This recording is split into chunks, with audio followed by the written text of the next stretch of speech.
kita kedatangan Bapak Erik Warisandi dari manajemen diri dari People and Culture Manager Tanihub. Nah, mungkin teman-teman bingung kan, Tanihub itu apa sih, Kak? Nah, Tanihub itu adalah e-commerce petani Indonesia yang mengatasi permasalahan rantai pasokan dan distribusi hasil pertanian. Nah, Tanihub ini juga membantu petani dan usaha kecil menengah atau UKM di Indonesia untuk mendapat harga yang adil dan kualitas yang berkelanjutan.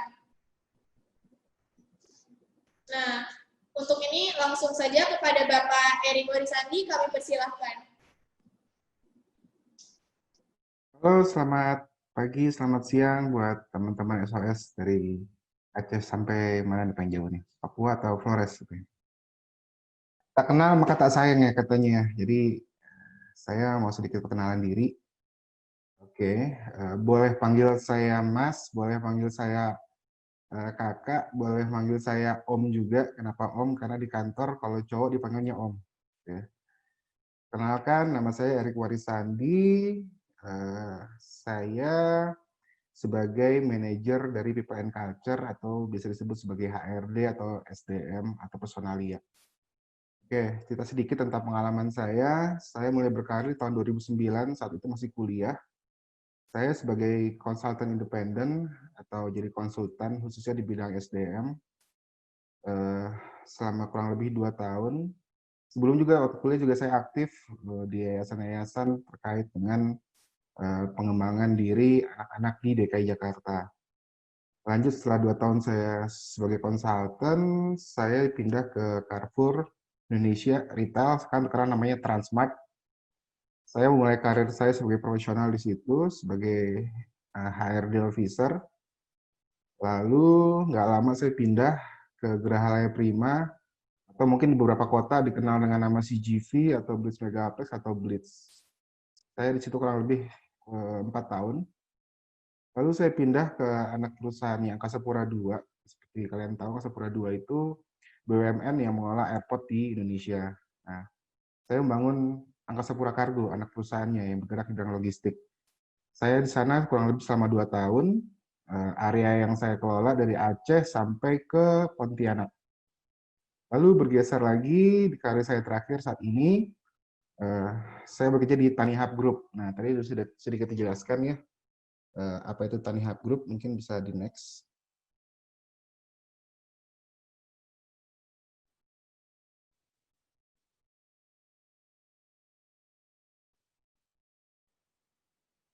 Oke.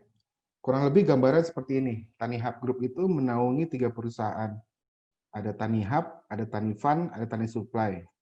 Kita mulai dari Tanifund dulu yang paling kiri. Tanifund ini namanya istilahnya peer-to-peer lending atau pendanaan yang dananya dikelola oleh sesama, bukan oleh bank, bukan oleh institusi, tapi oleh orang-orang yang mau bukan berdonasi ya, mau berbisnis istilahnya.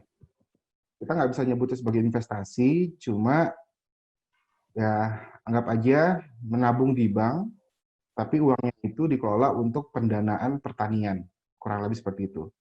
Itu ada di Tanifund. Bisa dibuka juga nanti kalau kalian mau tahu apa itu Tanifund, bisa di websitenya tanifund.com. Lalu ada di tengah-tengahnya itu Tani Supply. Tani Supply ini yang mendistribusikan hasil panen atau peternakan dari petani dan peternak di Indonesia, di kota-kota Indonesia, dan didistribusikan ke kota-kota lainnya. Nah, begitu didistribusikan, nah, ada namanya Tanihub. Tanihub ini e-commerce atau platform yang kalian tahu mungkin Tokopedia, lalu ada Shopee, dan lain-lain kalau kalian suka belanja. Ini kita khusus menjual produk-produk pertanian. Kita juga menjual produk-produk seperti minyak goreng, dan lain-lain. Goal kita apa sih sebenarnya? Goal kita itu ingin memajukan perekonomian, khususnya di industri pertanian. Jadi, kalau kalian sering dengar ya, petani kita hidupnya mungkin secara finansial masih di bawah para pekerja lainnya gitu ya. Tapi sebenarnya nggak juga, beberapa petani kita juga ada yang sukses juga sebenarnya. Nah, kita pengennya kesuksesan mereka tuh merata. Kenapa? Karena negara kita, seperti kita tahu, adalah negara agrikultura, di mana kita bisa swasembada kebutuhan pangan kita sendiri. Value atau nilai-nilai perusahaan. Setiap perusahaan, setiap organisasi selalu punya nilai-nilainya. Kalau kalian aktif di OSIS, mungkin ada nilai-nilai OSIS apa, atau kalian di sekolahan ada nilai-nilai di sekolahan apa. Nah, ini adalah nilai-nilai kami di Tanihub Group. Yang pertama adalah integrity, atau memegang teguh nilai. Nilai apa sih kita pegang? Nilai yang kita pegang adalah mimpi kita sendiri untuk meningkatkan taraf hidup orang banyak melalui industri pertanian dan teknologi. Lalu transparansi atau transparansi. Transparansi itu adalah kita mencoba untuk memberikan informasi sebesar-besarnya dan relevan untuk mempercepat pertumbuhan ekosistem kita. Lalu ada namanya line autonomy atau otonomi berjajar istilahnya. Kesetaraan otonomi. Kalau kalian sering dengar otonomi daerah, nah kita melakukan ini di dalam organisasi kami. Jadi semua kita anggap setara. Orang-orang kita nggak ada yang lebih rendah, nggak ada yang lebih tinggi posisinya dalam hal menyelesaikan masalah. Jadi fokus kita adalah bagaimana kita menyelesaikan masalah atau membawa solusi. Fokus kita bukan masalah siapa yang salahnya, tapi bagaimana menyelesaikan masalahnya. Itu dari line otonomi. Dan semua orang di organisasi kami punya kewajiban dan hak untuk melakukan itu. Lalu ada namanya people centric, atau kita fokusnya ke orang-orang yang ada di organisasi. Nggak cuma di organisasi kita, tapi juga stakeholder atau orang-orang, pihak-pihak yang berhubungan dengan ekosistem kita. Misalnya petani, misalnya orang yang meminjamkan uang di Tanifan, orang yang meminjam uangnya, dan karyawan-karyawan yang pastinya. Dalam hal people-centric, atau fokusnya ke orangnya, apa kita lakukan? Kita fokus memberikan motivasi ke orang-orang di sekitar kita. Kalau tanpa motivasi, udah pasti ya setengah hati ya melakukan sesuatu, ya enggak? Misalnya kalian ikutan acara SOS ini, kalau kalian setengah hati, ya mungkin kalian duduknya jauh-jauhan, atau mungkin cuma senyum-senyum aja, terus cuma nonton aja, itu kalau setengah hati. Tapi kalau kalian sepenuh hati melakukan termotivasi, kalian akan udah pasti semangat untuk bertanya, semangat untuk mencari tahu. Karena kenapa? Karena tujuan itu pengembangan diri kalian sendiri. Lalu ada namanya courage atau keberanian. Nah, dalam hal keberanian harus ada namanya toleransi. Toleransi terhadap sesama. Kita respect dengan sesama. Dengan kita respect, orang akan mau berbicara dengan kita. Misalnya, kalau saya muncul tiba-tiba tuh saya marah-marah, udah pasti kalian nggak mau ngomong sama saya, yang takut bertanya dengan saya. Nah, di perusahaan kami atau di organisasi kami, itu kita bikin teman-teman kita jangan sampai takut, justru berani untuk berbuat sesuatu, berani untuk menyampaikan aspirasinya, ide-idenya. Dan kita nyebutnya sebagai percepatan belajar. Ketika ada satu kesalahan, kita cepat memperbaikinya. Kita cepat tahu kalau itu salah. Kita cepat meningkatkan hal-hal yang bisa ditingkatkan. Kurang lebih seperti itu yang bisa saya perkenalkan terhadap perusahaan saya saat ini. Oke, boleh next. Nah, ini poin yang menjadi fokusnya hari ini ya. Bagaimana manajemen diri dalam organisasi. Tadi kalian kebayang ya, saya ada 3 perusahaan yang saya kelola. Kalau nggak bisa dikelola dengan baik gitu ya, ada banyak orang yang berhubungan di sini. Kalau kita nggak bisa mengelola hubungan kita dengan petani, kita nggak akan bisa dapat barang-barang dari petani untuk kita bantu jual. Kita nggak bantu jualin. Kalau kita nggak bisa jaga hubungan dengan teman-teman yang kerja di sini, mereka nggak mau bicara, mereka nggak mau bekerja. Atau kalau teman-teman di sekolah gitu ya, kalau kalian nggak bisa menjaga hubungan dengan guru, mungkin kalian dianggapnya murid yang kurang bergaul. Kalau kalian nggak bisa berhubungan dengan teman-teman di sekolah, kalian ya susah gitu ya, mau nanya minjem catatan, atau minjem buku, atau minjem hal lainnya, itu kan susah. Tapi kalau kalian bisa menjaga hubungan baik gitu ya, bisa mengelola hubungan dengan guru, Pasti guru-guru juga akan banyak membantu. Oke, lanjut. Oke, sebelum kita mengetahui apa itu manajemen organisasi, manajemen organisasi, kita cari tahu dulu pengertian organisasi apa. Ada banyak pengertian dari organisasi. Yang saya ambil itu dari Kamus Besar Bahasa Indonesia. Organisasi adalah kesatuan, susunan, dan sebagainya yang terdiri atas bagian-bagian dalam perkumpulan dan sebagainya untuk tujuan tertentu. Jadi ada tujuannya. Misalnya, kalian lagi berkelompok, pengen jalan-jalan ke mall gitu ya. Ada tujuannya. Tapi kalau kalian berkelompok, kalian nggak punya tujuan, kalian cuma duduk aja di trotoar gitu ya. Kalian cuma duduk pinggir jalan, tanpa tujuan gitu ya. Itu membedakan antara organisasi dan non-organisasi. Organisasi punya tujuan. SOS Village Children juga punya tujuan pastinya. Lalu pengertian keduanya adalah kelompok kerjasama antara orang-orang yang diadakan untuk mencapai tujuan bersama. Jadi kunci adalah kerjasama, bukan kerja sendiri-sendiri. Kerja bersama. Berarti ada orang lain di sekitar kita yang punya tujuan sama dengan kita. Tujuannya apa? Tujuan organisasi itu pastinya. Nah, organisasi ada yang kecil, ada yang besar gitu.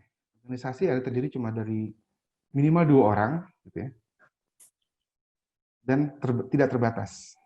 Contohnya ada perusahaan, ada sosial dan organisasi juga.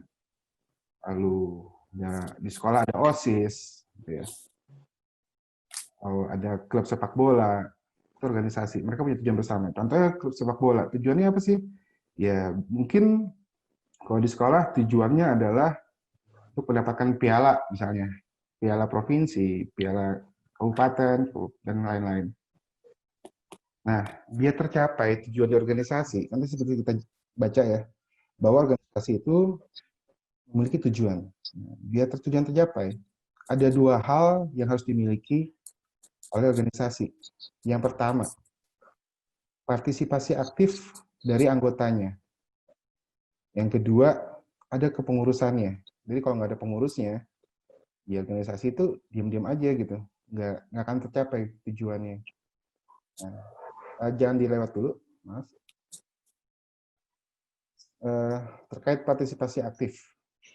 Ada 3 unsur dalam partisipasi aktif. Yang pertama adalah keikutsertaan dalam bentuk keterlibatan mental, perasaan, dan melebihi keterlibatan secara jasmaniah. Nah, contohnya, kalian partisipasi aktif dalam acara SOS ini.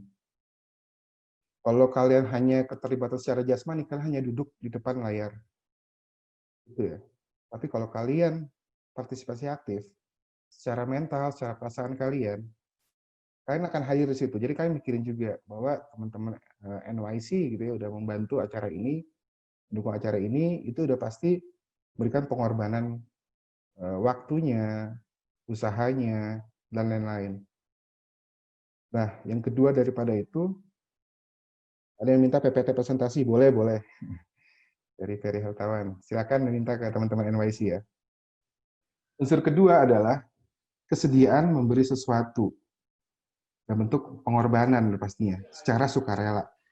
Apa sih yang kita berikan? Contoh waktu, atau tenaga, atau bahkan mungkin uang bentuknya. Contoh, ketika kalian mau online, udah pasti keluarkan apa? Kuota.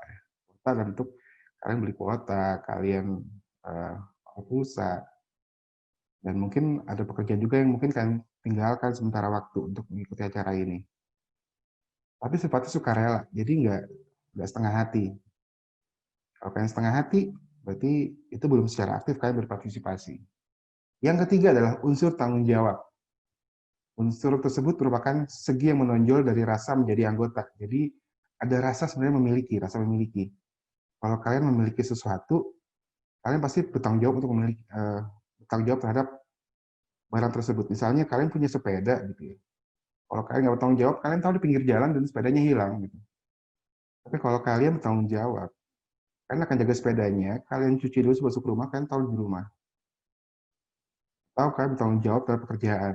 Ketika kalian dikasih tanggung jawab, misalnya jadi pengurus NYC gitu, udah pasti kalian akan fokus bahwa kalian punya tanggung jawab untuk dapat menyelenggarakan acara tersebut hingga selesai. Gitu. Nah, di sini bilangnya sense of belonging, gitu ya.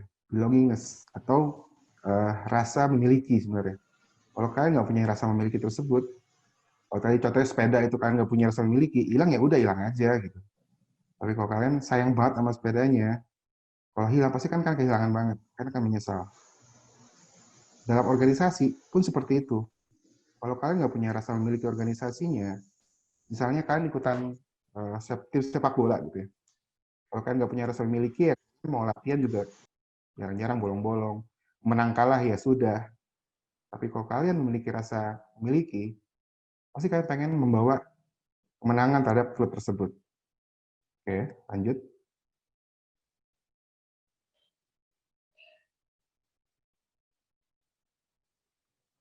Oke. Aktivitas dalam kepengurusan itu ada dua ya. Ada dua hal yang membuat organisasi dapat mencapai tujuannya. Yang pertama tadi adalah partisipasi aktif. Yang kedua, adanya kepengurusan. Nah, terkait kepengurusan, ada yang namanya planning atau merencanakan. Ini merupakan proses di mana terdapat di dalamnya ada aktivitas pendefinisian tujuan. Contoh, kalian punya tujuan pengen ke Jakarta.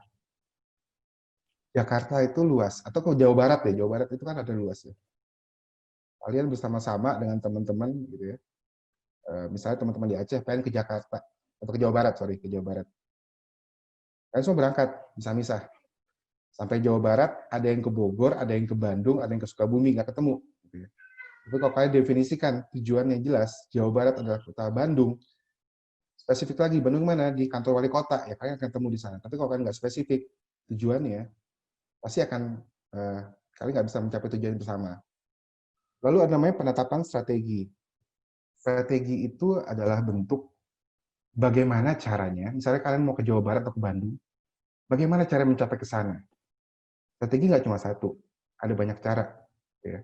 Tapi kalian prioritaskan. Misalnya dari teman-teman dari Aceh tadi mau ke Bandung, naik apa? Kita bisa naik pesawat, kita bisa naik bus, kita bisa nyewa mobil, dan lain-lain. Fokus pertama apa? Naik pesawat misalnya. Oke, naik pesawat. Kalau naik pesawat butuh apa? Butuh uang, butuh tiket, dan lain-lain. Berarti mesti disiapkan strategi. Jadi bertahap strateginya.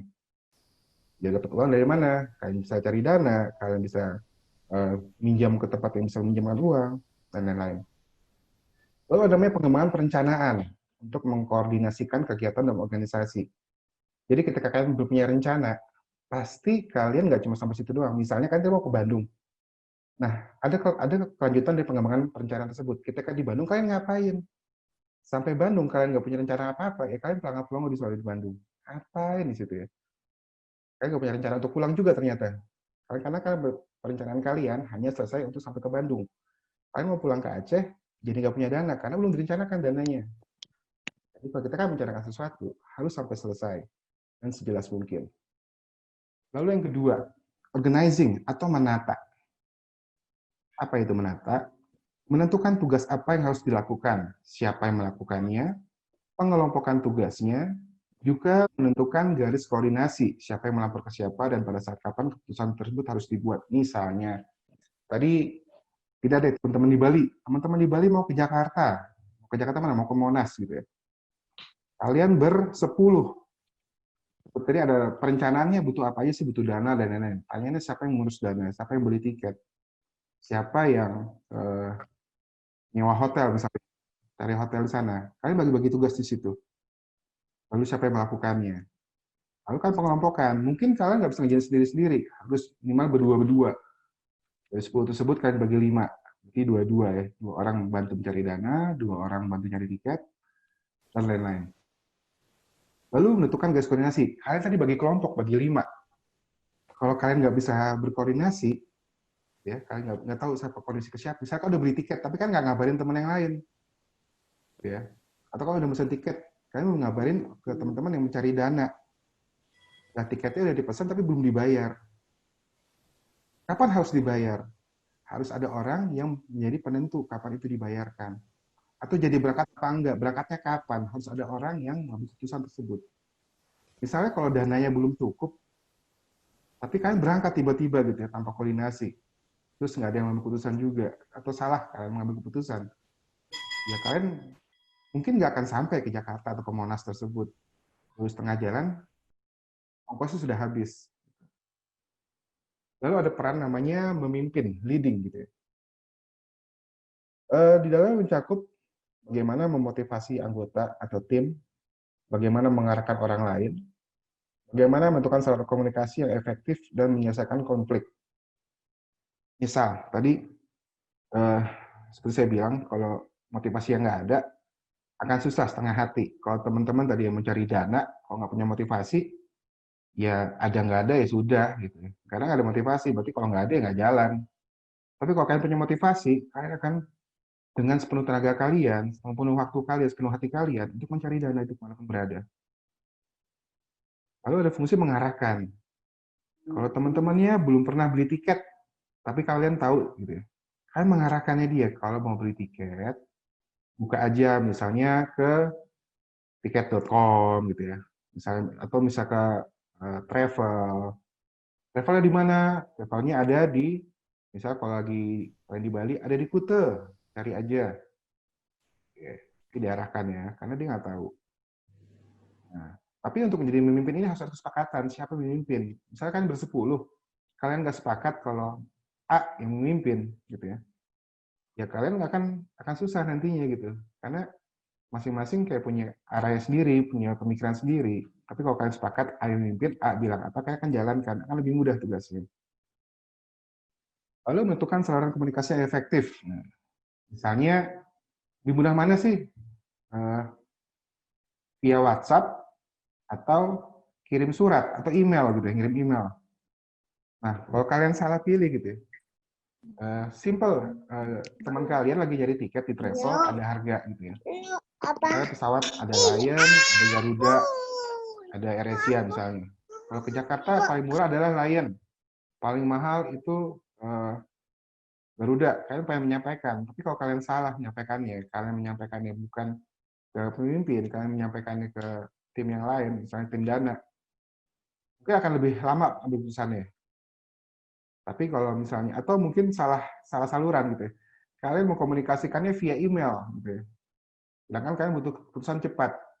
Idealnya pakai apa? Pakai WhatsApp, SMS atau telepon.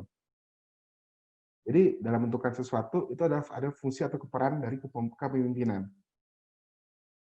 Lalu ketika ada konflik, ya, itu juga part dari cara memimpin suatu organisasi. Misal konfliknya apa? Konfliknya tadi, kalau naik Lion itu murah, tapi naik Garuda nyaman, dapat makanan. Ada konflik gitu. Tim dana bilang, dananya udah buat Lion aja, sayang kalau buat pesawat. Tapi tim yang beli tiket, enggak, nyaman kok naik Garuda, konflik. Itu harus diselesaikan, dan itu tugas dari memimpin. Kan dalam memimpin. Atau tadi contohnya tim sepak bola gitu ya. Misalnya ada konflik gitu, untuk dalam latihan bola aja. Si A nggak bisa hari Senin, si B nggak bisa hari Selasa, si C nggak bisa hari Rabu. Tapi hari lain bisa. Iya, tugasnya pemimpin adalah, ya sudah, kita nggak usah ngomongin hari Senin, Selasa, Rabu. Kita ngomongin Kamis, Jumat, Sabtu, Minggu. Kalau mereka fokus ke Senin, Selasa, Rabu, terus berantem. Nggak ada keputusan di situ. Lalu aktivitas berikut adalah controlling atau mengendalikan. Ini adalah salah satu peran yang sangat penting dalam organisasi. Memantau kegiatan-kegiatan untuk memastikan pelaksanaannya sudah sesuai dengan perencanaan dan mengoreksinya apabila kegiatan tersebut menyimpang secara signifikan. Tadi contoh, tim teman-teman di Bali mau ke Jakarta, ke Monas gitu ya. Begitu kalian berangkat, tujuan akhirnya apa? Monas gitu. Tapi kalian punya titik di mana misalnya kalian naik pesawat, ketika di Bandara Soekarno-Hatta, kalian naik apa ya? Karena terpisah-pisah, ada yang naik taksi, ada yang naik Gojek, ada yang naik bus Damri gitu misalnya. Bus Damri turunnya bukan di Monas, tapi yang lain bisa di Monas. Kalau perencanaannya nggak sesuai, harus dikoreksi segera. Gitu ya. Ketika teman kalian mau naik bis Damri, hey, kalau mau naik bis Damri, kalian turunnya di Monas, jangan turunnya di Blok M, misalnya di Jakarta. Atau jangan naiknya yang ke daerah Jakartanya, jangan yang naik ke Bandung. Harus ada yang mengoreksi, harus ada yang melihat rencana sesuai apa enggak. Nah, sampai di Monas mau ngapain sih? Di Monas pisah-pisah, nanti ada yang langsung pulang, ada enggak dong, kan rencananya habis dari Monas kita menginap dulu, terus mau keliling lagi kota Jakarta. Jadi begitu ada penyimpangan dari perencanaan tersebut, harus bisa dikendalikan. Dan ketika ada pengoreksi, misalnya kalian mengumpulkan dana, untuk beli tiket, dananya harus terkumpul 10 juta. Begitu kalian cek tiketnya, ternyata 12 juta gitu harga tiketnya. Berarti harus dikoreksi segera pendanaannya, bukan 10 juta, tapi 12 juta. Kira-kira seperti itu. Oke, lanjut.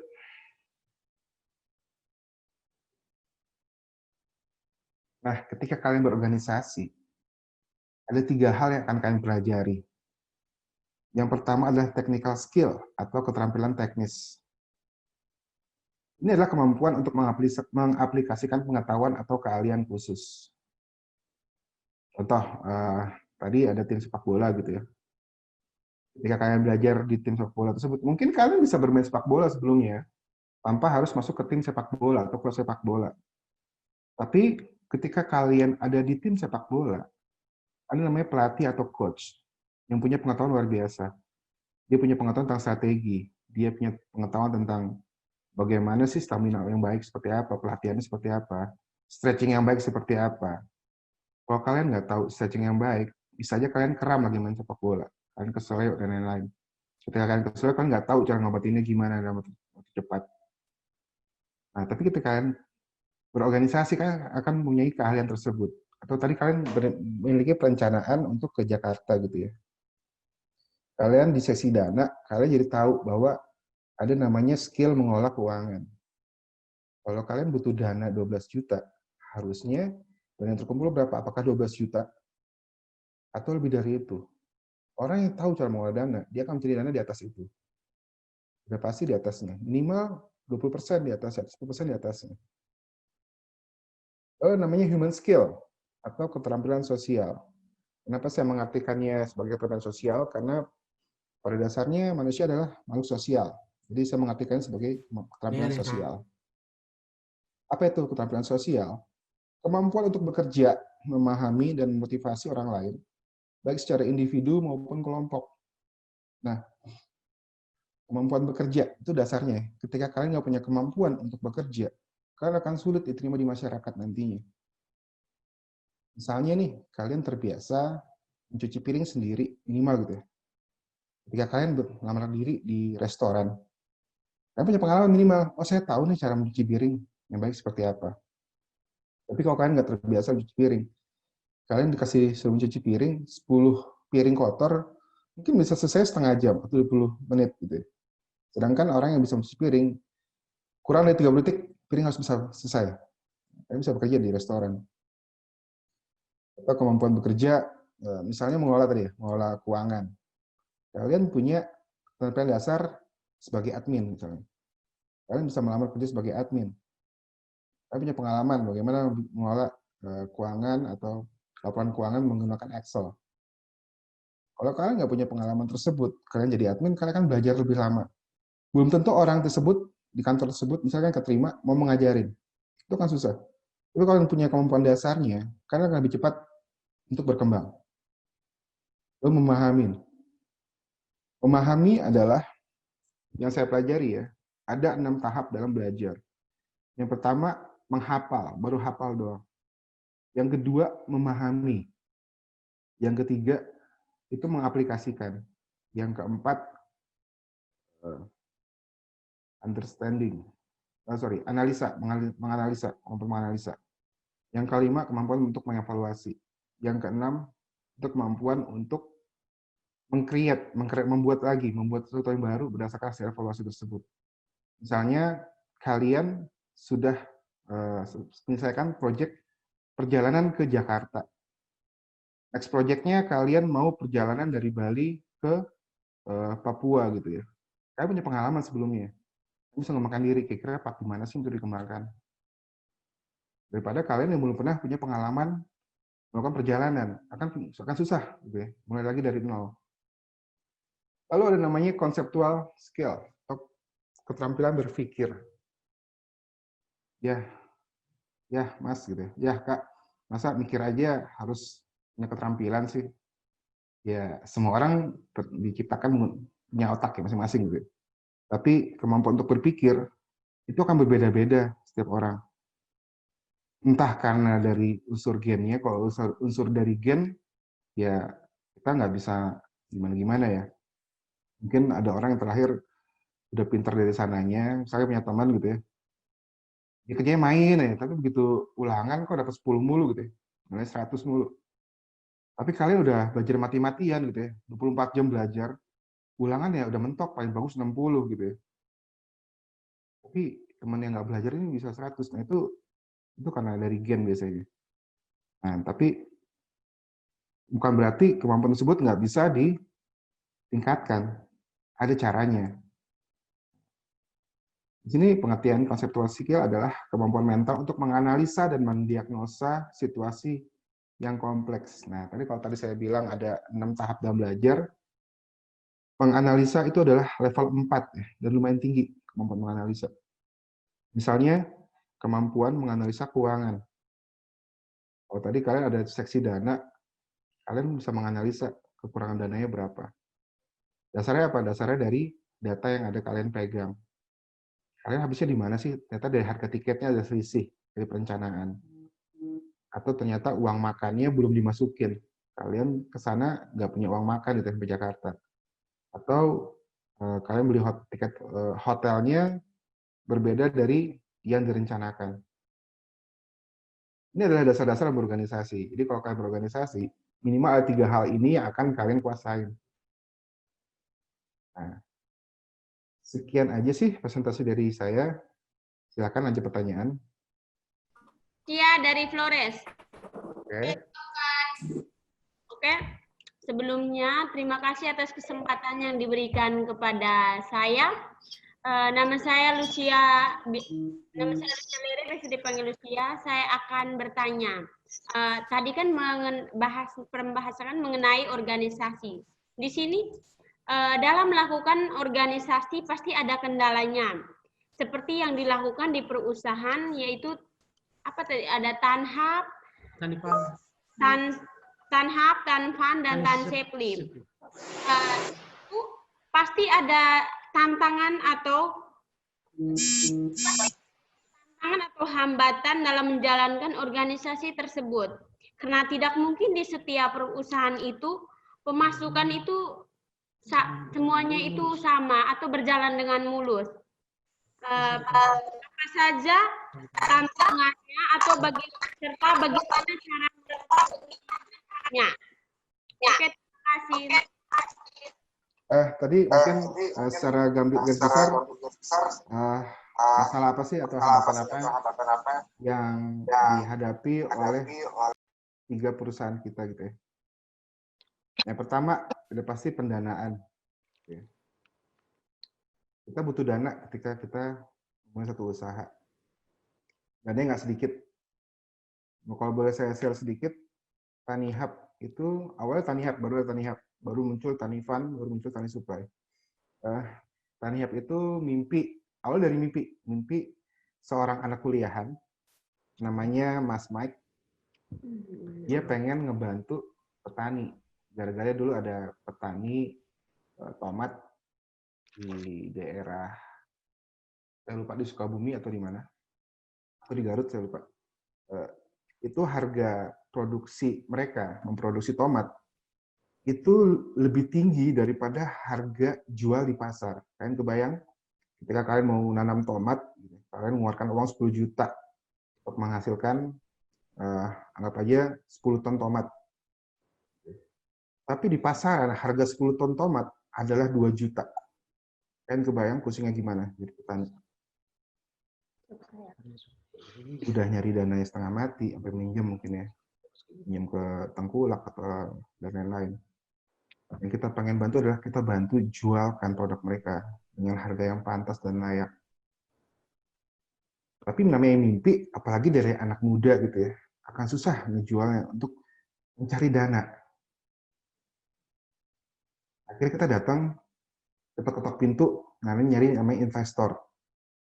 Sampai 80 investor, ada total yang mungkin menolak ya. Ada 80 investor menolak, dan ke 81 baru ada yang terima. Dan nilainya juga nggak terlalu besar. Bayang nggak, ada orang punya mimpi, jalanin, akhirnya dapat. Dan kita melakukan kegiatan operasional pertama, nganterin barang-barang gitu ya, barang pertanian, kita nganterin sayuran segala macam. Mas Mike ini dari keluarga yang berada, dia punya mobil sendiri. Kalian bayangkan dia pakai mobilnya dia mengantar sayur gitu ya, keliling. Udah pasti tekor di bensin, tekor di parkiran dan lain-lain, nggak jalan. Akhirnya butuh namanya, kita nyebutnya sebagai founder ya, atau pendiri. Dia butuh teman, orang yang mengerti bagaimana cara mengolahnya lebih baik. Kita nyebutnya orang temannya sebagai co-founder. Tadi kita carilah co-founder yang satu, dia juga punya modal. Yang kedua, dia punya pengetahuannya. Akhirnya terkumpul beberapa co-founder, mereka meningkatkan aplikasinya, mereka mencoba membantu mengumpulkan dananya, mereka ngebantu memperbaiki bisnisnya seperti apa. Bahwa ternyata bisnis ini nggak bisa dilakukan sendiri, karena terlalu luas pekerjaannya. Hingga sekarang tahun 2020 kita bermitra dengan banyak petani. Itu udah kurang lebih yang aktif itu 1.500, tapi database kita yang terkumpul 22.000 petani kurang lebih. Lalu juga kita saat ini untuk yang mitra dalam meminjam uangnya juga ada kurang lebih 2.000. Lalu kita juga punya mitra dalam logistiknya. Jadi masalah itu bukan pasti selalu bisa diselesaikan, tapi mungkin ada masalah yang butuh waktu untuk diselesaikan. Tanihub itu dulu udah mau bangkrut berkali-kali, jatuh ke jurang berkali-kali, tapi bisa bangkit karena satu, ada momen, ada waktu, dan ada orang-orang baik yang mau punya mimpi yang sama, terus mendirikan atau meningkatkan atau untuk mencapai mimpi-mimpi kita. Itu tadi, mensejahterakan para pelaku industri pertanian di Indonesia. Jadi banyak masalah, banyak banget, dari hal yang sepele gitu ya, dari punya karyawan yang malas-malesan, punya karyawan yang susah dihubungin, sampai karyawan yang suka ngatur sendiri, punya pemimpin-pemimpin yang bisa dikontak waktunya, dan lain-lain. Itu banyak masalah. Tapi fokus kita ke solusinya, gimana caranya kita memperbaiki itu terus. Kalau masalah di komunikasi, kita coba perbaiki komunikasinya. Masalah di perencanaan, kita terus perbaiki di perencanaan. Yang perlu kita tahu adalah, yang jadi masalah itu apa sebenarnya, dan fokusnya apa. Kalau itu masalah tapi bukan hal yang fokus perlu diselesaikan, kita nggak usah kita pikirkan. Kira-kira begitu sih.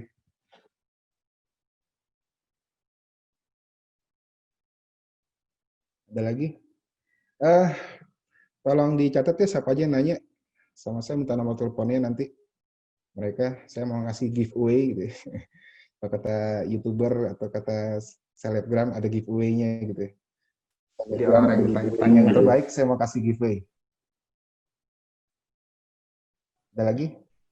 Permisi, saya mau nanya. Mohon maaf, Kak. Oh, iya nih. Ya udah. Dari Jakarta duluan deh. Happy dulu aja nggak apa-apa, Pi. Oke. Selu.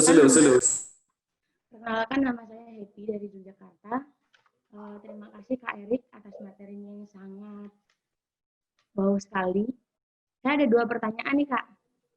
Bagaimana cara mengelola hubungan dengan baik dalam berorganisasi di saat pandemi? Dan yang kedua, bagaimana cara menumbuhkan rasa kepemilikan dalam diri masing-masing anggota dalam organisasi? Terlebih kita kan nggak saling ketemu tatap muka gitu Kak. Gitu. Terima kasih Kak. Yang pertama, bagaimana caranya mengelola hubungan atau komunikasi ketika dalam pandemi ini ya. Hal-hal pertama yang perlu kita perhatikan adalah sudah terkait dengan informasi atau protokol-protokol yang dituntut oleh pemerintah, dicanangkan baik dari Kementerian Kesehatan, dari pemerintah daerah, pemerintah kota dan sebagainya. Itu kita lakukan terlebih dahulu, itu paling dasar. Jadi setelah dasar kita lakukan, kita coba untuk beradaptasi. Bisa beradaptasi, kita modifikasi keadaannya. Contoh, biasanya kita tatap muka, gitu ya. Tapi karena kita nggak bisa tatap muka, dan tapi kita harus bisa komunikasi dengan cepat, kita menggunakan Zoom, kita menggunakan Google Meet. Mungkin ada beberapa yang nggak terbiasa, gitu ya, tatap muka, ketemunya layar, gitu ya, biasa ketemu dengan orang. Tapi itu kita mesti adaptasi dulu dengan keadaan. Setelah kita beradaptasi, baru kita modifikasi keadaan. Intinya tujuannya tetap kita harus tercapai tujuan kita. Kalau tadi ada namanya perencanaan, dan dalam hal merencanakan kita harus ada pengembangan perencanaannya. Itu salah satu bentuk dalam perencanaan. Kita nggak pernah merencanakan pandemi ini, gitu ya. Kita nggak pernah merencanakan bahwa kita ketemu cuma online aja. Tapi bukan berarti kita nggak bisa mengembangkan perencanaan tersebut. Lalu pertanyaan kedua, tadi terkait dengan, apa ya? Lupa. Apa Mbak Epi tadi? Pertanyaan keduanya?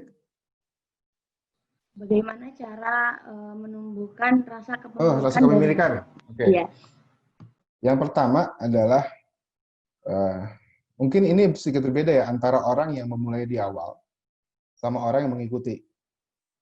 Misalnya nih, SOS. Akan beda rasa kepemilikannya orang sebagai pendiri, sebagai pengurus, dengan orang yang baru join atau jadi anggota. Itu udah pasti berbeda. Tapi bagaimana cara menumbuhkannya? Pertama adalah, kita menanamkan nilai-nilai dari SOS sendiri ke teman-teman atau ke anggota. Kita pastikan anggota kita mengerti nilai-nilai apa yang kita miliki, bagaimana cara kita bekerja, bagaimana caranya organisasi ini bisa bertahan, bagaimana caranya organisasi bisa berkembang, terus goalnya apa. Itu harus disampaikan sampai orang tersebut mengerti. Tapi perlu diingat, kita nggak bisa mengendalikan orang lain. Yang bisa kita kendalikan apa? Diri sendiri. Jadi saya mau share sedikit, ada namanya dalam kehidupan ini, ada namanya lingkaran konsentrasi, atau circle of concern. Circle of concern itu adalah lingkaran di sekitar kita yang kita nggak bisa pengaruhi. Contohnya apa? Gempa bumi. Kita nggak bisa pengaruhi virus corona, penyebaran virus coronanya, sorry. Kita nggak bisa mempengaruhi kemacetan di jalan raya, gitu ya. Karena itu semua di luar kendali kita. Apa yang bisa kita kendalikan? Kita menggunakan masker agar kita nggak tertular. Kita menggunakan masker agar kita nggak menularkan orang lain. Kita mencuci tangan kita menjaga diri kita sendiri. Lalu apalagi bisa kita kendalikan? Semua yang berhubungan dengan diri sendiri, itu bisa kita kendalikan. Nah, bagaimana caranya mengkoneksikan antara, kalau istilahnya di sini itu circle of control. Dia bisa kontrol. Lalu kita bagaimana caranya menghubungkan circle of control dengan circle of concern, atau lingkaran di luar kita. Ada namanya circle of influence.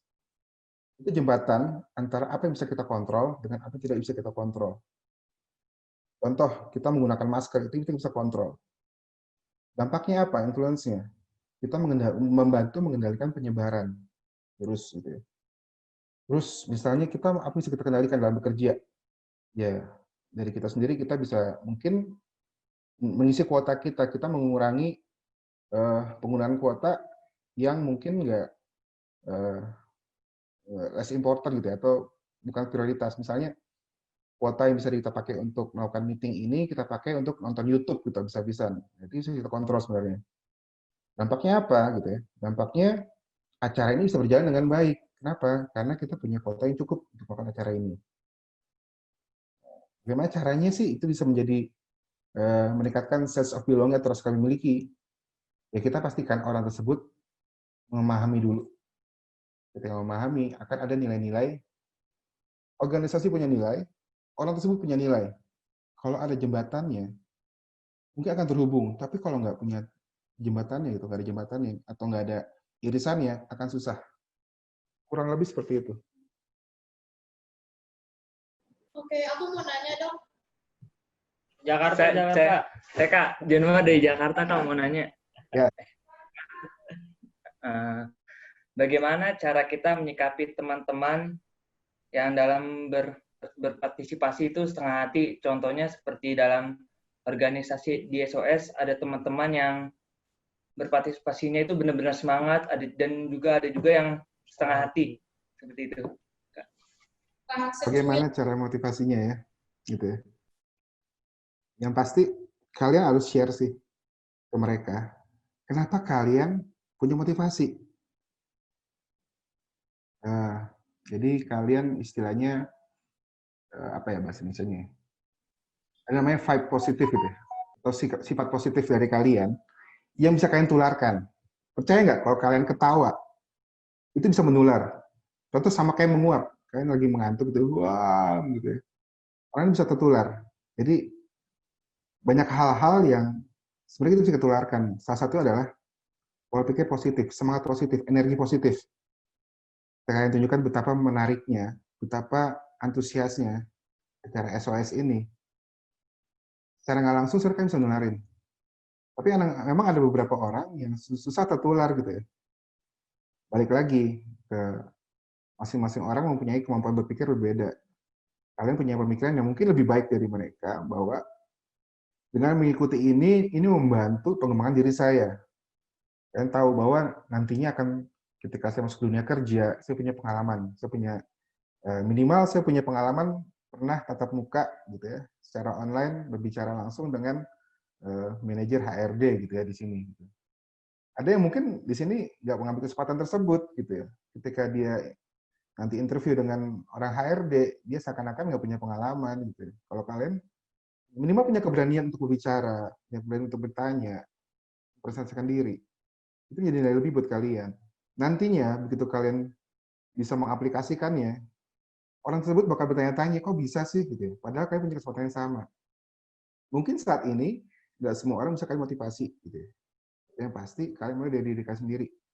Ketika kalian punya motivasi, sebenarnya secara nggak langsung kalian bisa menularkan ke orang lain. Kurang lebih gitu. Mas Januar ya? Oke, aku mau nanya dong, Pak. Ya, Pak. Makasih ya, Pak. Ya. Oke, perkenalkan nama aku Tata dari Village Maruf. Aku mau nanya nih Pak, tadi kan di slide yang tadi tuh ada 3 keahlian dalam berorganisasi. Ada technical skill, terus human skill, sama conceptual skill.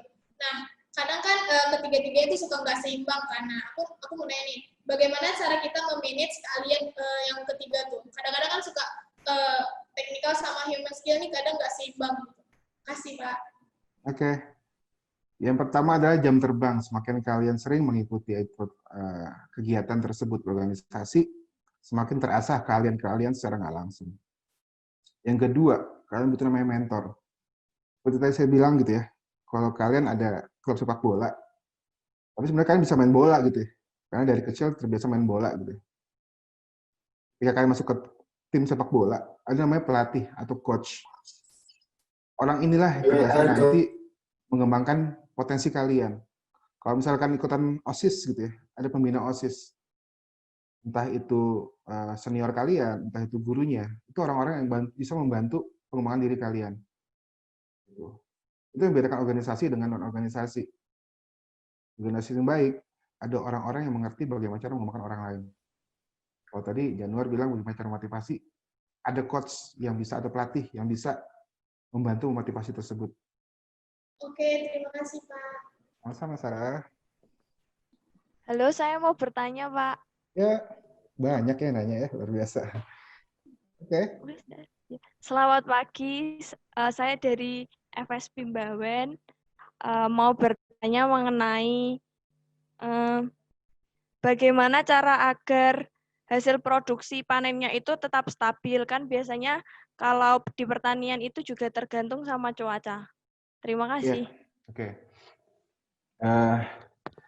Ini ngomongin Tanifan kali ya. Jadi sedikit cerita tentang Tanifan. Tanifan itu nggak cuma membantu pendanaannya, tapi juga kita punya tim di lapangan, atau kita nyebut sebagai agronomis, orang-orang yang mengerti tentang bagaimana caranya bercocok tanam gitu ya. Orang yang udah terlatih, terpelajar gitu ya. Dan melakukan pendampingan. Ada beberapa hal yang kita nggak bisa kontrol terkait dengan cuaca, terkait dengan tiba-tiba ada hama gitu ya. Misalnya ada kayak belalang, serangan belalang itu, atau ada banjir, itu kita nggak bisa kontrol kondisinya. Tapi yang bisa kita kontrol adalah bagaimana caranya kita bisa menekan kerugian. Misalnya, kita udah tahu nih bahwa kita mau nanam misalnya jagung, 3 bulan gitu ya.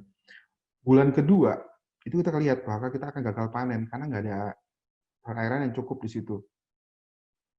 Bagaimana caranya kita bisa mengurangi atau menekan kerugiannya?